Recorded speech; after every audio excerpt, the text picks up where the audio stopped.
तो दोस्तों, क्या आप जानते हैं कि हम जो अपनी अस्थियां ये पवित्र नदियों में बहाते हैं उनके पीछे का एक वैज्ञानिक कारण भी है। तो जब अभी हमारा सावन मास में सोमनाथ महादेव के दर्शन हेतु जाना हुआ तो वहाँ ही पास में पड़ता है एक त्रिवेणी संगम। इसका जिक्र हमने अगले एक वीडियो में भी किया था कि जहाँ हिरण, कपिला और सरस्वती 3 नदियों का संगम होता है। वहाँ पे लोग पितृ कार्य, अस्थि विसर्जन जैसे कार्यों के लिए आते हैं, इसलिए इस जगह का बड़ा ही धार्मिक महत्व रहा है।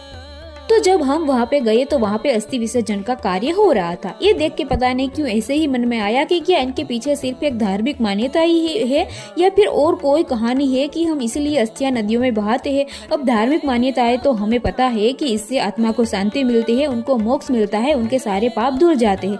लेकिन जब हमने गूगल किया तो इनके पीछे एक साइंटिफिक रीजन भी होता है, ये हमें जानने को मिला।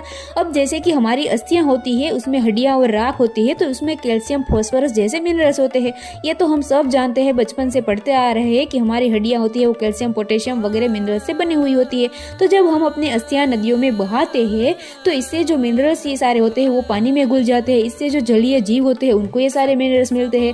नदी लंबी बहती है तो कई क्षेत्रों में इनका पानी जाता है, खेतों में जाता है, मिट्टी से मिलता है, तो हमारे मिट्टी को ये सारे मिनरल्स मिलते हैं।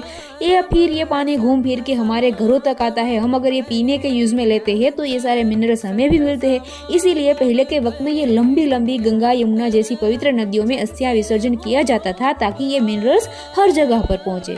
तो ये बात हमें तो नहीं पता थी जो यहाँ से हमें जानने को मिली। और दूसरा, इसको नेचुरल रिसाइकलिंग भी बोलते हैं कि हमने जीते जी जो प्रकृति से लिया है हम खत्म होने के बाद, मिट्टी में मिलने के बाद वापिस उनको थोड़ा सा दे और उनमें ही घुल मिल जाए।